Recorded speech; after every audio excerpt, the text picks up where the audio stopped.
My name is Craig.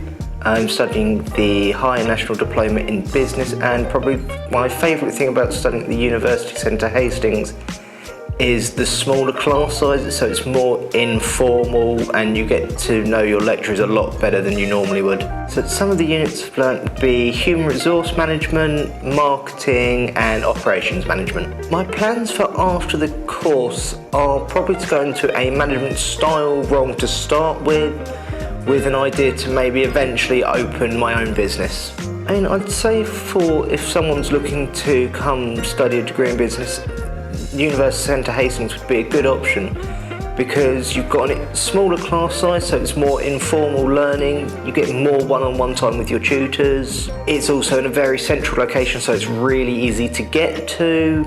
And you're also in a town centre, so if you want to go shopping on your lunch, well, you can.